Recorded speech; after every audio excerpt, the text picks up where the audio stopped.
O mga kababayan, kalimutan nyo na si Villar at si Manga.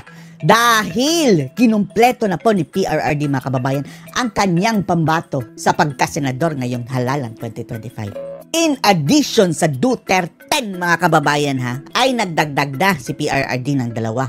At walang iba yan mga kababayan kundi si Kirubin at si Hunasan. Yan po talaga ang sinabi ni Paulo Pulong Duterte mga kababayan na nakausap ni Tatay Digong kani-kanina lamang. Kabilin-bilinan niya mga kababayan, vote straight Duterte plus Hunasan ang Kirubin. So kumpleto na po mga kababayan ang 12. At hayaan na lang po natin si Sara mga kababayan. Huwag po nating sisihin o batikusin si VP Sara Duterte dahil mayroon siyang rason dyan mga kababayan. Hindi naman tayo pinipilit. Ini-endorso lang niya mga kababayan. Pero hindi niya pinipilit na iboto natin. And whether or not iboboto nyo, magkakaroon ng utang na loob ang dalawang ito mga kababayan. Si Villar at si Manga. At magagamit ni VP Sara yan sa politika. Hayaan niya na. Pero panoorin po muna ninyo ito mga kababayan ang sabi ni Paulo Pulong Duterte. Napaalam niya sa buong sambayanan ng Pilipino.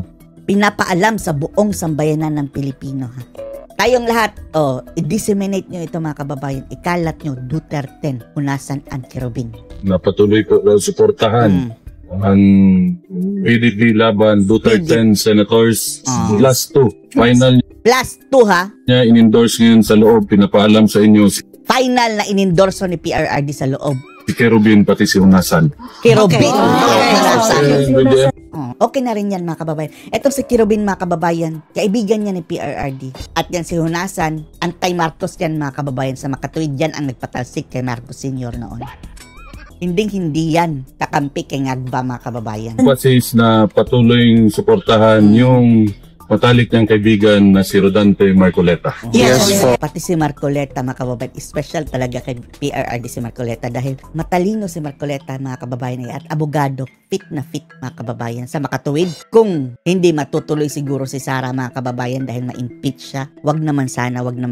Kung talagang walang Duterte na tatakbo sa 2028 o makaalyado niya mga kababayan, pwedeng si Marcoleta dahil sa abilidad mga kababayan kayang-kayang maging presidente. Pero dapat si VP Sara talaga mga kababayan ang tatakbo sa 2028. Kung hindi man, sa either si Pulong, si Baste, Bongo, Bato, kahit sino sa kanila mga kababayan.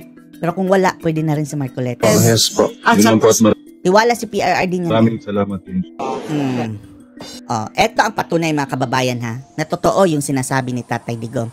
Dahil inamin mismo ni VP Inday Sara Duterte na hindi nila napag-usapan ni Tatay Digong yung endorsement niya kay Villar at saka kay Manga. Wala. Hindi kami nagkausap. Hindi sila nagkausap ni Tatay Digong tungkol doon. Ni President Duterte ng mga kandidato for senators labas sa Duterte. Labas sa Duterte.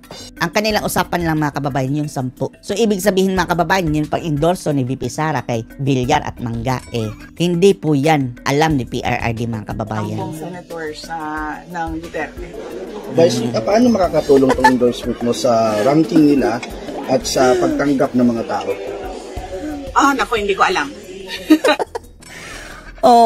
Alam naman natin mga kababayan na si Amy sa ranking daw mga kababayan, nasa 20 sa Visayas at sa Mindanao. At alam naman natin ang hatak nito si VP Sara Duterte mga kababayan Visayas at Mindanao. So talagang whether or not, mayroon talagang makukuhang boto yung pag-endorso ni VP Sara Duterte dyan kina Amy at Villar. Sa totoo lang, hindi ko alam kung makakatulong. Pero Hunasan at Kirubin na mga kababayan, hindi naman sa kinukonta namin si VP Sara, pero sundin na lang natin ang ating gusto mga kababayan, di ba? Hindi talaga natin malunok ito si Amy mga kababayan. At yung mga kandidato ng Bagoong Pilipinas mga kababayan.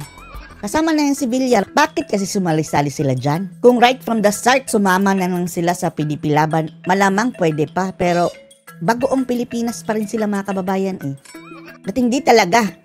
Labag sa loob natin iboboton si Amy. Labag sa loob. Susundin na lang natin ang suggestion ni Tatay Digong muna mga kababayan. At hayaan na rin natin si VP Sara Duterte sa kanyang diskarte muna. Tulong ba yun sa kanilang candidacy? Pero yun ang obligation ko sa ngayon. Nakiusap ang dating Pangulong Duterte para sa mga senators. Duterte. At sinabi ko nga, kaibigan ko, si Senator Amy Marcos at si Senator... Hindi. Ayaw namin yan. or Senator Camille Villar. Ayaw din namin kay Villar. Although, kung hindi siya nakipag-alyansa kay BBM, pwede pa. Pero the fact na makikipag-alyansa yan kay BBM, mga kababayan, ay wala na. At isipin po natin, mga kababayan, crucial po ito this 2025 election. Dahil kapag marami po ang kakampi ni BBM, mga kababayan, na makapasok dyan, pagpalagay na natin na given na mai-impeach na si VP Sara Duterte, ang susunod nilang gagawin dyan, mga kababayan, is charter change. Charter change. Dito na magiging Prime Minister si Tambaloslos, mga kababayan.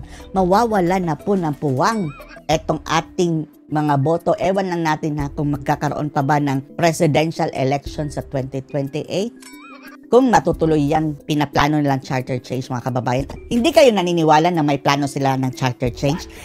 Isipin nyo na lang na tinangka na nila yan dati.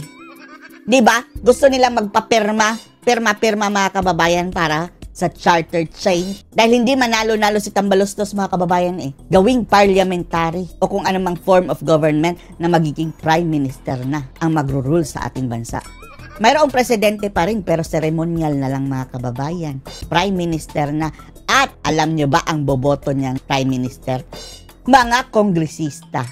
Hindi ang taong bayan.